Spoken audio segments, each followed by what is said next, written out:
اخواتي وحبايبي عاملين ايه اخباركم؟ فيديو جديد من برنامج كرة اون تايم. هنتكلم النهارده في كذا حاجة يعني. ماتشات الدوري والماتشات والاحداث اللي حصلت الفترة اللي فاتت ديت، في المباريات وبعد الماتشات وكده. فانا بس عايزين نتكلم في نقطتين اهم حاجه قبل بس ما نخش في الماتشات والكلام ده. هتكلم معاكم بس على الاحداث اللي حصلت الاخيره اللي هي في ماتشات الدوري بالزمالك والاتحاد ولسه الماتش اللي خلصان، الاهلي والمصري.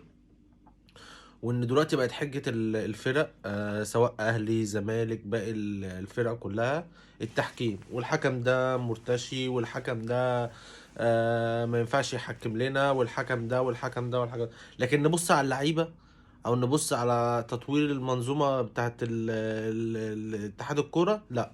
احنا كل دلوقتي فرقه بتبص على اخطاء الحكام، ده الحكم ده ما حسبلناش كذا، ده الحكم ده احنا لينا ضربة جزاء.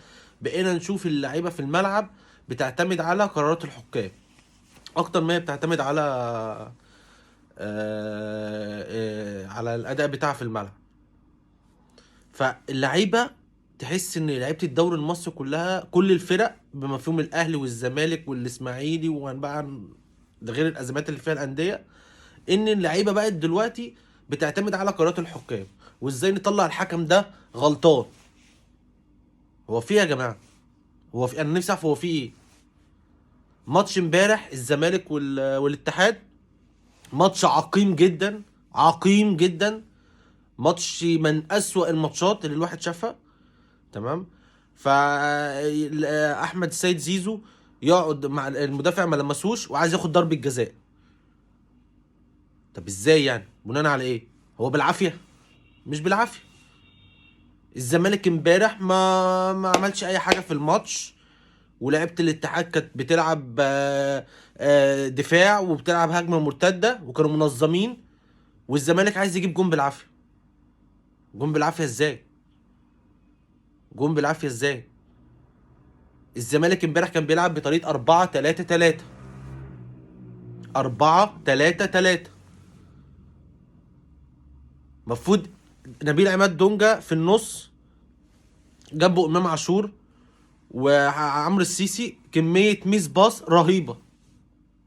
الزمالك ما راحش على الجون غير بشوطة نبيل عماد دونجا من 35 يارد، يعني من المزرعة اللي ورانا، وصدها الحارس بتاع الاتحاد والماتش خلص 0-0. فايه الاداء، ايه الاداء اللي في الملعب ده؟ ايه الاداء اللي في الملعب ده؟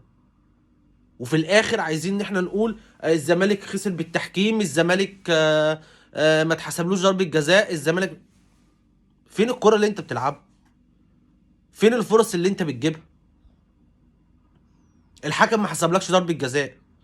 فين هي دي الفرصة الوحيدة اللي هتكسبك الماتش؟ ما شفناش فرصة. وعايزين نجيب اللوم على التحكيم، نجيب اللوم على الحكم وخلاص. ازاي يعني؟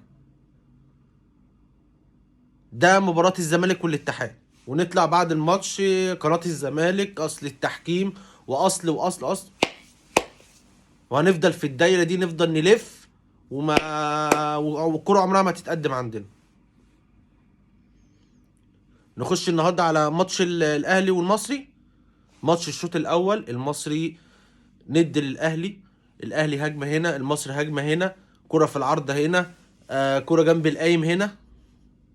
بس فين يا جماعة؟ فين؟ ده لعيب بتاع المصري الدغموم ده، محترف. ده اللي نقول عليه محترف. ده اللي نقول عليه محترف، زي اشرف بن شرقي كده، زي فرجاني ساسي، زي ده محترف. كرة محمد شريف طول الماتش عمال يشد في الشورت بتاعه، ما بيعملش اي حاجة. ما فيش كورة خالص عملها، ولا كورة ولا تحركات ولا اي حاجة. هجوم عقيم، عقيم. لا، والاغرب بقى كمان، يعني بصوا الاغرب بقى كمان، يعني الشوط الاول خلص هجمة هنا وهجمة هنا، هجمة هنا وهجمة هنا. نبتدي بقى الشوط التاني. الشوط التاني ابتدى ابتدى المصري بكرة في العارضة من دغموم، طلعها الشناوي، اتردد بهجمة مرتدة، قفشة وحسين الشحات. قفشه بصاها، حسين الشحات بصاها لقفشه، قفشه انفراد، خدت الكرة من نص الملعب وصلت لغايه هناك، من قدامك الجول، ما تشوط اركنها، حط الجول. لا، بصاها لحسين الشحات، والاغرب بقى، طب الكرة جت لحسين الشحات، الجول قدامك فاضي، حطها في البعيده جول، حطيتها لي جنب الايه. يعني حاجه بصراحه غريبه، عندنا كرة عقيمه، عقيمه. وفي الاخر نطلع بعد الماتش خناقات، كابتن سيد عبد الحفيظ. انا مش عارف هو كابتن سيد عبد الحفيظ يعني، انت الناس بنشوفها بتعترض يعني بره ما فيش اعتراض على الحكام، بس بنشوف الناس لما بتعترض، تمام، بتعترض ب... باسلوب شيك. مش انا اروح اضرب الحكم. الحكم عمل ايه؟ الحكم ما اثرش في نتيجه الماتش الا كرة واحده اللي كانت ممكن ياخد فيها طرد اللاعب المصري، اللي داس على رجل محمد شريف، وكانت من بره منطقه الجزاء. يعني مش ما تتحسبش ضربه جزاء، مثلا نقول من جوه فتتحسب ضربه جزاء. الكرة بتاعت اولانيه بتاعت قفشه احتكاك طبيعي جدا، الحارس طلع بيطلع بالبوكس، جزء من ايده لمس الكرة وقفشه والتحام مع قفشه في راسه، احتكاك طبيعي. قفشه اتعور، بس ده احتكاك طبيعي عادي، احتكاك ده الجون طالع يطلع لو الجون ما لمس الكرة اقول لك ضربة جزاء. لكن جزء من ايد الحارس لمست الكرة، والجزء التاني احتكاك مع قفشه. فانت ما تجيش تعتب على حارس المرمى ان هو طالع يطير يطلع الكوره وتقول انا عايز ضربه جزاء برضك بالعافيه.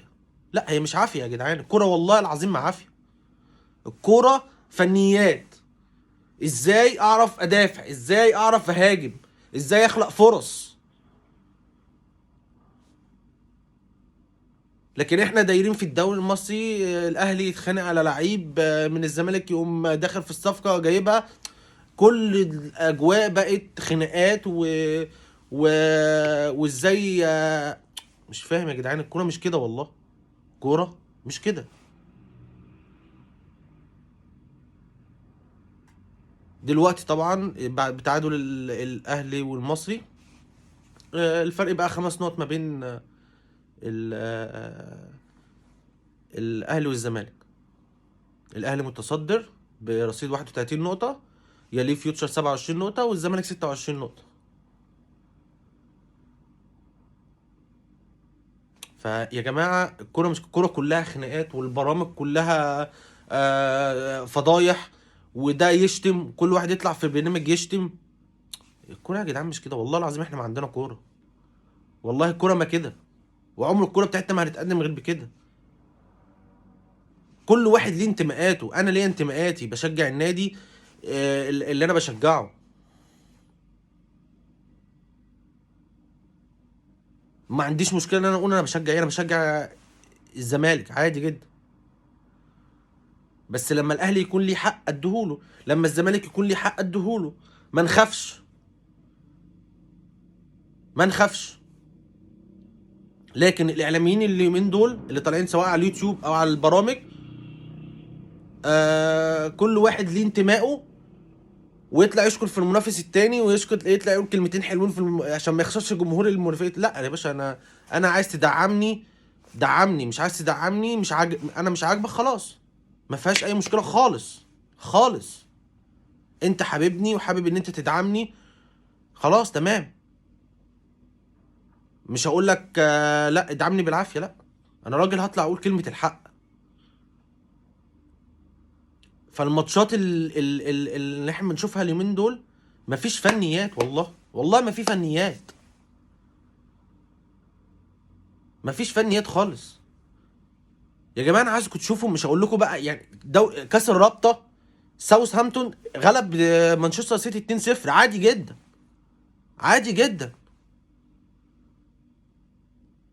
فدي الكوره، فاحنا عايزين نتعلم من الكوره دي.